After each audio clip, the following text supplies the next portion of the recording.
Welcome! You think you know America. Big cities, national parks, famous landmarks.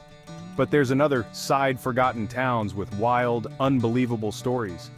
Today we're taking a road trip to places you won't believe still exist. We'll uncover secrets, heartbreaks, and mysteries that shaped these lost communities. This isn't just about old buildings, it's about the soul of America. If you love a good story and want to see the hidden corners of the country, you're in the right place. Hit subscribe and join our community of explorers. Let's dive in and discover what's been left behind. Centralia, Pennsylvania, an American town literally on fire. In 1962, a trash fire ignited a coal vein beneath the town. The fire never stopped burning. The ground grew hot, smoke seeped from cracks, and roads buckled. Toxic air and sudden sinkholes made it too dangerous to stay. The government bought out most residents and nearly everyone left. Centralia became a ghost town with only a few stubborn holdouts.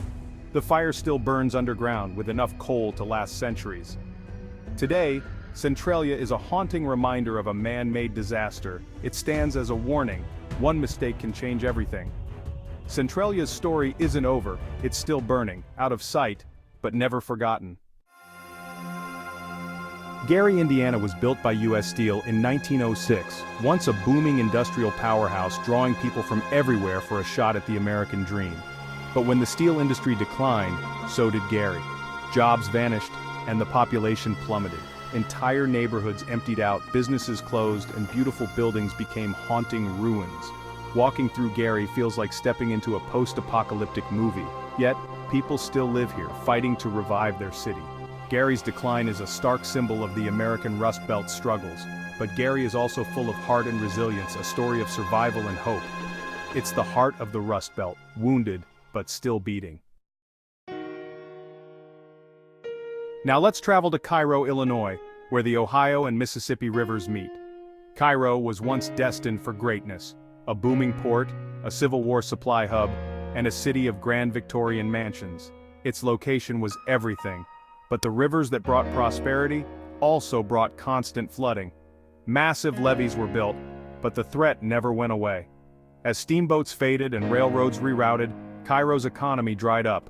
But the real struggle was racial tensions erupted into boycotts, protests, and violence. The community fractured, businesses closed, and people left in droves. Today, Cairo's population is under 2,000. Main streets are empty, storefronts boarded up, and mansions collapsing into ruin. The silence is overwhelming, a town that feels abandoned overnight. Standing at the riverbank, you can sense the weight of history and loss. Cairo is a microcosm of America's biggest struggles: natural disaster, economic decline, and racial strife.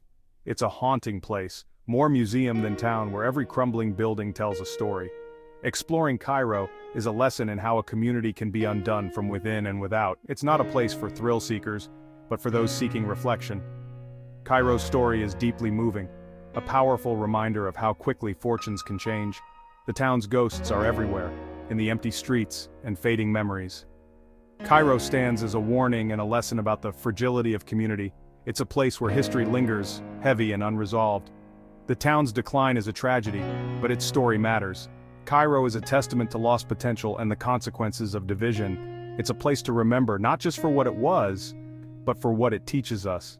The lessons of Cairo are written in its silence, and its story isn't over yet.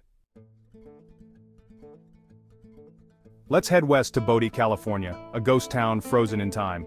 Bodie exploded in the late 1800s after a gold strike, growing from a tiny camp to a wild boomtown. It was infamous for lawlessness, gunfights, and a bad man from Bodie reputation. But it was also a real community, with families, churches, and schools.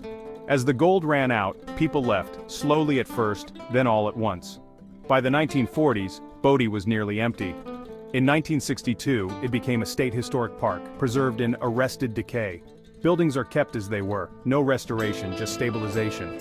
Walking through Bodie is like stepping into the past. Peek into windows, tables set for dinner, shelves stocked in the general store, lessons on the school chalkboard. The details are haunting. A child's toy, a dusty piano, coffins in the undertaker's shop. It's a tangible connection to the gold rush, both the excitement and the harshness. Bodie isn't just a story in a book, it's right in front of you. The town captures the fleeting nature of boomtown dreams. It's a perfect, dusty time capsule of the Old West. Body's silence speaks volumes about ambition, risk, and loss. The town's preservation lets us see history as it really was. Every building tells a story of hope, struggle, and sudden change. Body is a reminder that even the wildest dreams can fade. It's a place where the past feels close enough to touch. Body's story is the real gold rush, raw, real, and unforgettable. It's a window into a vanished world. Now to Peaker, Oklahoma, a modern tragedy. Once a leader in lead and zinc mining, Peaker's prosperity came at a terrible cost. Mining left behind mountains of toxic waste, giant chat piles filled with heavy metals. Kids played on them, not knowing the danger. Lead dust settled everywhere, poisoning soil, water, and people. Studies found dangerously high lead levels in children, causing health problems. The ground was unstable, riddled with tunnels, and at risk of collapse. Peaker became one of America's largest Superfund sites, too toxic to save. The government ordered a mandatory evacuation and bought out residents. In 2008, a tornado destroyed much of what was left. The last residents left and the town was officially dissolved in 2013. Today, Peaker is a wasteland, buildings demolished, chat piles still looming. It's a permanent poisonous monument to a century of mining. Visiting Peaker is unsettling, a story of environmental devastation. The industry that built the town also destroyed it. Peaker is a true American shame, erased by its own success. The land is scarred, the community gone. It's a warning about the cost of unchecked industry. Peaker's story is a lesson in what happens when profit comes before people. The town is gone, but its legacy remains, a toxic scar on the map. Time for something spooky. Dudleytown, Connecticut. There's almost nothing left, just cellar holes and stone walls deep in the woods. But the legends are legendary. Dudleytown is called the Village of the Damned. The story goes that the Dudley family brought a curse from England, and misfortune followed. Tales of madness, suicide, and mysterious deaths haunt the area. Ghost hunters and thrill-seekers flock here, reporting strange lights and eerie feelings. But the real story is simpler and sadder. Dudleytown was built on rocky, poor land far from other settlements. Farming was nearly impossible, and water sources may have been contaminated. Illness and hardship drove people away, not a curse. By the early 1900s, the town was abandoned. The legend endures, but the truth is a tale of tough pioneer life and bad luck. Dudleytown is a story of struggle, not supernatural doom. The forest has reclaimed the land, but the stories remain. Whether you believe in the curse or not, Dudleytown's history is compelling. It's a place where myth and reality blur in the shadows of the trees. Our final stop, Thurmond, West Virginia, population 5. But the downtown is a perfectly preserved row of early 20th century buildings. Thurmond was once a railroad boomtown, the heart of the Chesapeake and Ohio Railway. Coal trains, banks, hotels, and saloons made it a lively place. The depot was one of the busiest on the line.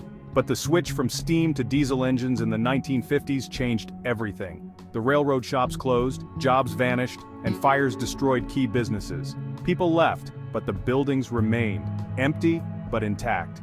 In the 1980s, the National Park Service preserved the downtown as part of the New River Gorge National River. The restored depot is now a visitor center. Walking Thurmond's quiet streets feels like stepping into history. Freight trains still thunder past the silent storefronts.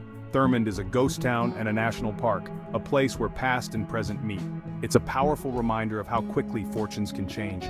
The town's story is about technology, change, and resilience. Thurmond is the last quiet stop on a once mighty line. Its empty buildings are a window into a vanished era. The town endures, preserved in time. Thurmond's story is a fitting end to our journey. What a journey. From burning towns to cities of ruins to places erased by disaster, these aren't just ruins or legends, they're chapters in our collective story. They teach us about industry, community, hardship, and resilience. If these stories moved you, subscribe and join us for more. Every forgotten place has a soul, every building a memory.